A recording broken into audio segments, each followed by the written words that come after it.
नमस्कार दोस्तों, आपका बहुत बहुत स्वागत है आपके अपने YouTube channel Rahul exam race पे। दोस्तों, आज मैं आप लोगों के लिए नदियों से संबंधित महत्वपूर्ण प्रश्नों की पार्ट 2 वीडियो लेकर आया हूं, जो कि हर कॉम्पिटिटिव एग्ज़ाम में बार बार पूछे जाते हैं। तो आज हम 20 महत्वपूर्ण प्रश्नों को इस वीडियो में पढ़ने वाले हैं, जो कि आप लोग के लिए बहुत ही महत्वपूर्ण है। तो दोस्तों, अगर आप लोगों ने इससे पहले कि मेरी नदियों संबंधित वीडियो नहीं देखी है तो मैं उसका लिंक डिस्क्रिप्शन में डाल दूंगा, तो आप लोग वहां से जाके उस वीडियो को देख सकते हैं। तो दोस्तों, अगर आप लोग इस चैनल पर नए हैं तो चैनल सब्सक्राइब जरूर कर लीजिएगा और साइड में दिख रहे बेल आइकन को प्रेस करना बिल्कुल भी ना भूलें, ताकि आने वाली नई वीडियो की नोटिफिकेशन आप तक सबसे पहले पहुँच सके।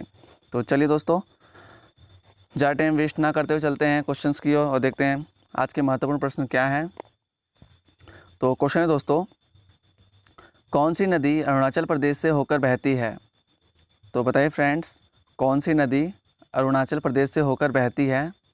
तो कौन सी नदी दोस्तों? वो सुबनसिरी लोहित नदी। सुबनसिरी लोहित नदी जो है अरुणाचल प्रदेश से होकर बहती है। चलिए बढ़ते हैं अगले प्रश्न की ओर। अमरकंटक से कौन सी नदी का उद्गम होता है? तो बताइए दोस्तों, मोस्ट इंपॉर्टेंट क्वेश्चन है दोस्तों, अमरकंटक से कौन सी नदी का उद्गम होता है? तो कौन सी नदी का उद्गम होता है दोस्तों? नर्मदा नदी का। नर्मदा नदी का उद्गम अमरकंटक से होता है। जो ये अमरकंटक है दोस्तों, कहाँ स्थित है? मध्य प्रदेश में स्थित है। और जो नर्मदा नदी है दोस्तों, उसको मध्य प्रदेश की जीवन रेखा भी कहते हैं। चलिए बढ़ते हैं अगले प्रश्न की ओर, देखते हैं अगला प्रश्न क्या है। तेल नदी किस नदी की सहायक नदी है? तो बताइए दोस्तों, तेल नदी किस नदी की सहायक नदी है? तो किस नदी की सहायक नदी है दोस्तों? महानदी की। जो तेल नदी है महानदी की सहायक नदी है। दोस्तों, जो ये महानदी है इसका जो उद्गम है वो कहाँ से होता है? छत्तीसगढ़ से होता है, और ये छत्तीसगढ़ और उड़ीसा की प्रमुख नदी है दोस्तों। चलिए बढ़ते हैं अगले प्रश्न की ओर।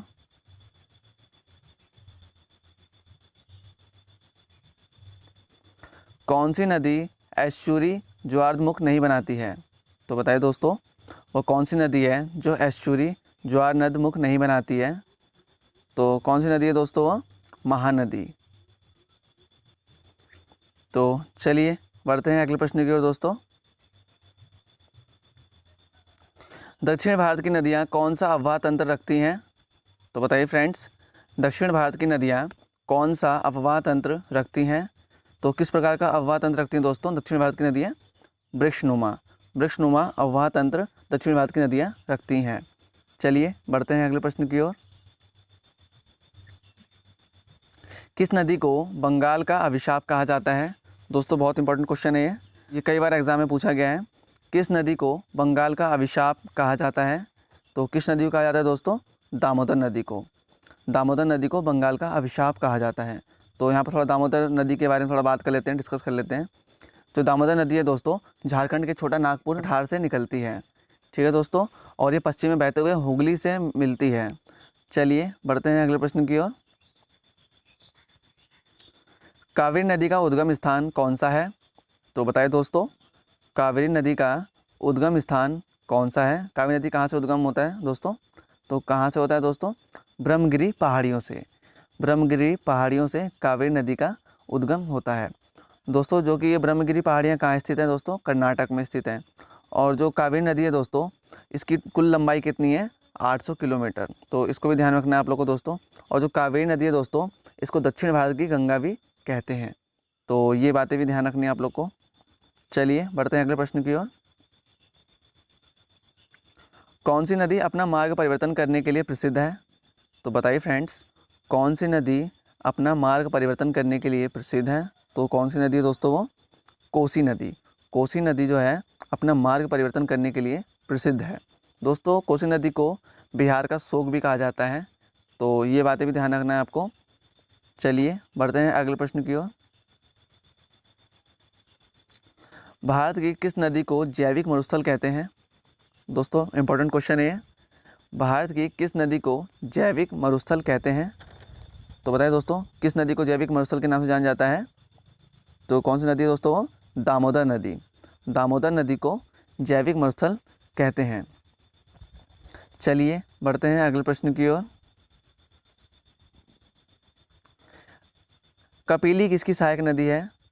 तो बताइए दोस्तों, कपिली किसकी सहायक नदी है? किस सहायक नदी है दोस्तों? ब्रह्मपुत्र की। ब्रह्मपुत्र की जो है कपिली सहायक नदी है। और दोस्तों यहाँ पर ब्रह्मपुत्र की बात कर लेते हैं। जो ये ब्रह्मपुत्र नदी है दोस्तों, यह तिब्बत, भारत और बांग्लादेश से होकर गुजरती है। चलिए बढ़ते हैं अगले प्रश्न की ओर। किस नदी का उद्गम स्थल भारत में नहीं है? तो बताइए दोस्तों, वह कौन सी नदी है जिसका उद्गम स्थल भारत में नहीं है?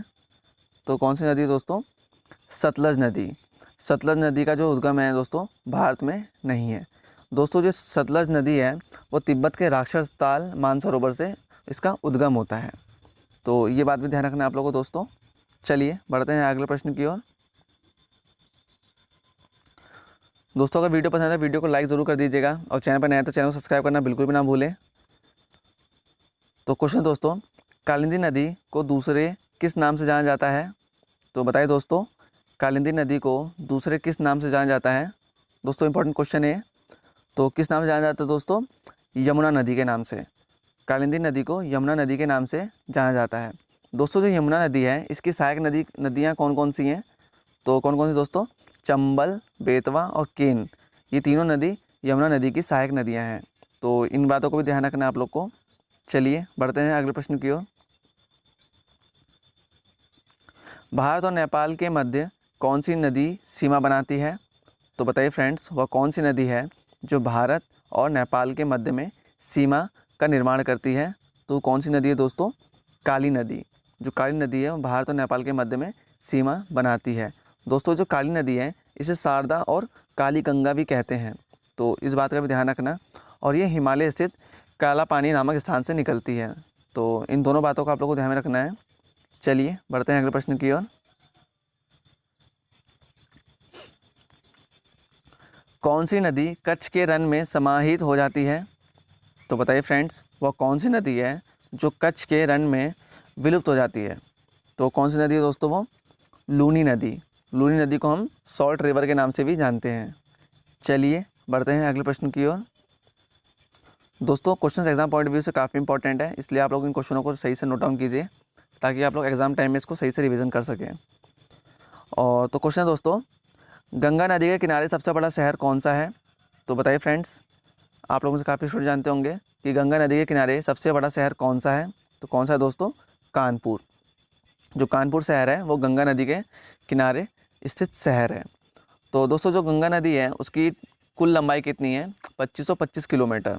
और भारत में गंगा नदी की लंबाई कितनी दोस्तों?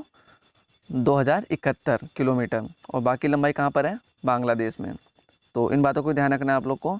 चलिए बढ़ते हैं अगले प्रश्न की ओर। गंगा और ब्रह्मपुत्र का संयुक्त रूप क्या कहलाता है? तो बताइए फ्रेंड्स, गंगा और ब्रह्मपुत्र का संयुक्त रूप क्या कहलाता है? तो क्या कहलाता है दोस्तों? मेघना। मेघना गंगा और ब्रह्मपुत्र का संयुक्त रूप कहलाता है। चलिए बढ़ते हैं अगले प्रश्न की ओर। किस नदी को खून की नदी कहते हैं? तो बताएं दोस्तों, किस नदी को खून की नदी कहते हैं? तो कौन सी नदी है दोस्तों? वो लोहित नदी। लोहित नदी को खून की नदी के नाम से भी जाना जाता है। ठीक है दोस्तों, तो ध्यान रखिएगा आप लोग इन क्वेश्चनों को। चलिए बढ़ते हैं अगले प्रश्न की ओर। दोस्तों वीडियो को शेयर करना बिल्कुल भी ना भूलें ताकि और भी स्टूडेंट तक ये इंपॉर्टेंट क्वेश्चन पहुंच सकें। तो क्वेश्चन दोस्तों, विश्व का सबसे बड़ा नदी द्वीप माजुली किस नदी पर स्थित है? दोस्तों इंपॉर्टेंट क्वेश्चन है। विश्व का सबसे बड़ा नदी द्वीप माजुली किस नदी पर स्थित है? तो किस नदी पर स्थित है दोस्तों? ब्रह्मपुत्र नदी पर। ब्रह्मपुत्र नदी पर विश्व का सबसे बड़ा नदी द्वीप माजुली स्थित है। चलिए बढ़ते हैं अगले प्रश्न की ओर दोस्तों। अरब सागर में गिरने वाली नदियां कौन कौन सी हैं? तो बताइए दोस्तों, अरब सागर में गिरने वाली नदियां कौन कौन सी हैं? तो कौन कौन सी है दोस्तों? नर्मदा, ताप्ती और माही जो नदी हैं अरब सागर में गिरने वाली नदियां हैं। तो चलिए पढ़ते हैं अगले प्रश्न की ओर दोस्तों। कौन सी नदी उड़ीसा में अपना डेल्टा बनाती है? तो बताइए फ्रेंड्स, वो कौन सी नदी है जो उड़ीसा में अपना डेल्टा निर्मित करती है? तो वो कौन सी नदी दोस्तों? महानदी। जो महानदी है वह उड़ीसा में अपना डेल्टा निर्मित करती है। तो दोस्तों ये थे 20 आज के महत्वपूर्ण प्रश्न जो कि हर कॉम्पिटिटिव एग्जाम में बार बार पूछे जाते हैं। तो दोस्तों आशा करता हूँ कि आज की वीडियो काफ़ी पसंद आई होगी। अगर पसंद आई होगी तो वीडियो को लाइक ज़रूर कर दीजिएगा और एक प्यार से कमेंट करके मुझे ज़रूर बताना कि वीडियो कैसी लगी। तब तक के लिए दोस्तों इस वीडियो में इतना ही। मिलते हैं अगले वीडियो में कुछ नए महत्वपूर्ण प्रश्नों के साथ। तब तक के लिए bye bye, take care, Vande Mataram.